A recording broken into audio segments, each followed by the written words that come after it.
Hello बच्चों, एडग्रेड अभ्यास पुस्तिका सामाजिक विज्ञान क्लास 8 में आपका स्वागत है। आज हम इसी से संबंधित करेंगे भूगोल। अभी हमने हमारा इतिहास देख लिया था, इसी का सेकंड पार्ट है भूगोल, उसका हम सेकंड चैप्टर करेंगे। यहाँ पर देखते हैं, यहाँ पर ये रहा अध्याय 2। क्या क्या लिखा है? मृदा है, भूमि है, मृदा है, जल, प्राकृतिक वनस्पति, वन्य जीवन संसाधन, इसके बारे में हम चर्चा करेंगे। तो क्वेश्चन फर्स्ट क्या है? पहाड़ी भूभाग में आने वाली प्राकृतिक आपदा क्या कहलाती है? कहलाती है भूस्खलन, जो कहाँ आती है? पहाड़ी एरिया में आती है। क्वेश्चन नंबर 2, औसतन एक भारतीय नागरिक प्रतिदिन जल का उपयोग करता है। कितने जल का उपयोग करता है? 150 लीटर उपयोग करता है जल का। कौन? एक भारतीय। आगे देखते हैं क्वेश्चन नंबर 3। क्वेश्चन नंबर 3 में क्या लिखा है? पृथ्वी पर मानव उपयोग के लिए अलवण जल का प्रतिशत कितना है? 1% है, जो अलवणीय अर्थात शुद्ध जल कितना? 1% है। आगे देखते हैं क्वेश्चन नंबर 4। क्वेश्चन नंबर 4 में क्या है?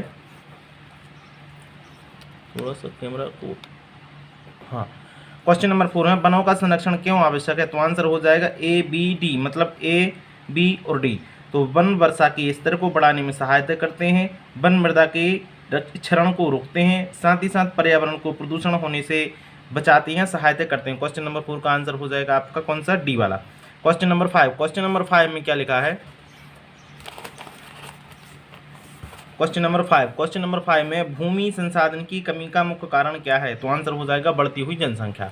आगे देखते हैं, यहाँ पर क्वेश्चन नंबर 5 होता है कंप्लीट। क्वेश्चन नंबर 6 को देखते हैं। क्वेश्चन नंबर 6 में क्या है? रिक्त स्थानों की पूर्ति करना है। क्वेश्चन नंबर 6 में क्या दिया है? रिक्त स्थानों की पूर्ति करो। तो फर्स्ट है राष्ट्रीय उद्यान एक प्राकृतिक क्षेत्र होता है, इसका आंसर हो जाए क्या? प्राकृतिक। Question number B.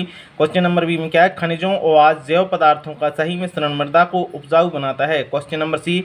वनस्पति की वृद्धि मुख्यतः तापमान तथा आर्द्रता पर निर्भर करती है, आंसर हो जाएगा तापमान एवं आर्द्रता। क्वेश्चन नंबर डी में क्या है? यमुना नदी औद्योगिक बही स्त्राव एवं कचरे के कारण प्रदूषित हो रही है, इसका आंसर हो जाएगा क्या? प्रदूषित।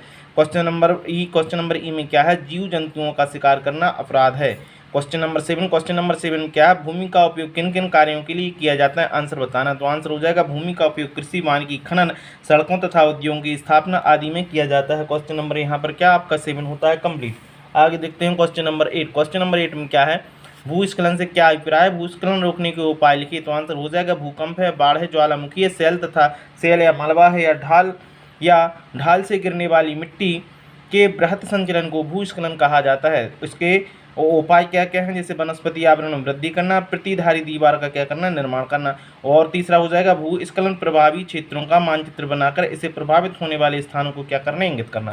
Question number 9। क्वेश्चन नंबर 9 को देखते हैं। क्वेश्चन नंबर 9 में क्या है?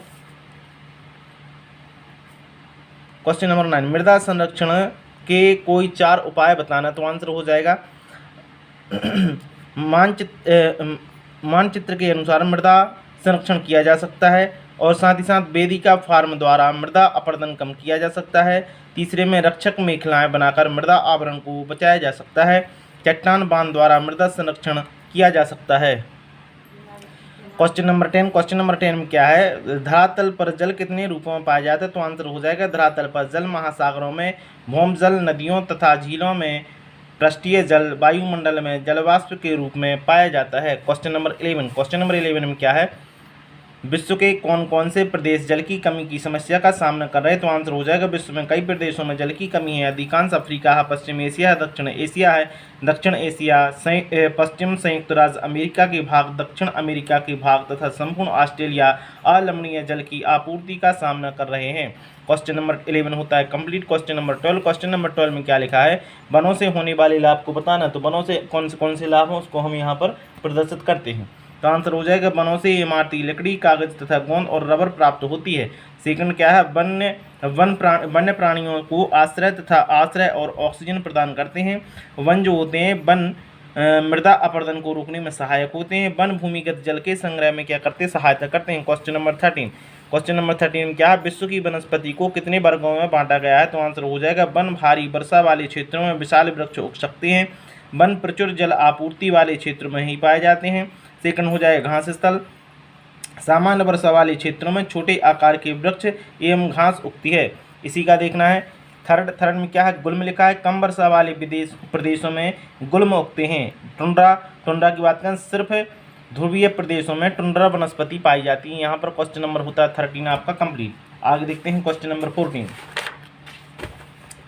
क्वेश्चन नंबर 14 में क्या लिखा है, क्वेश्चन नंबर 14 की देखते हैं यहाँ पर, पारितंत्र के संतुलन को बनाए रखने के लिए जीव जंतु किस प्रकार उपयोगी हैं। तो आंसर हो जाएगा पारितंत्र के संतुलन को बनाए रखने में कीट अपघटक के रूप में तो गिद्ध मृत जीव जंतुओं को खाने के कारण एक अपमार्जक के रूप में कार्य करते हैं। इसलिए प्राणी चाहे बड़े हों अथवा छोटे हों सभी पारितंत्र के संतुलन को बनाए रखने के लिए अनिवार्य हैं।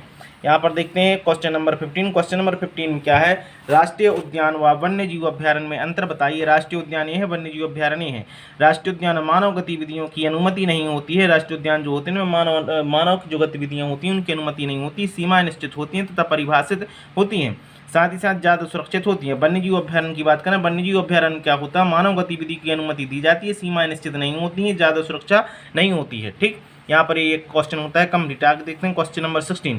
क्वेश्चन नंबर 16 में क्या लिखा है, CITES को पूर्ण रूप से लिखिए तथा इसकी स्थापना क्यों की वो बताना है। CITES का पूर्ण रूप है the convention on international trade and endangered species of wild fauna and flora. तो इसका आंसर हो जाएगा यहाँ पर ये इसका फुल फॉर्म है। साथ ही साथ इसकी स्थापना का मुख्य उद्देश्य यह सुनिश्चित करना है कि वन्य प्राणी तथा पौधों के नमूनों के अंतर्राष्ट्रीय व्यापार में उनके जीवन को कोई खतरा नहीं है। ये आंसर आपका 16 हो जाएगा कंप्लीट। यहाँ देखते हैं क्वेश्चन नंबर 17। क्वेश्चन नंबर 17 में क्या है, मृदा है जो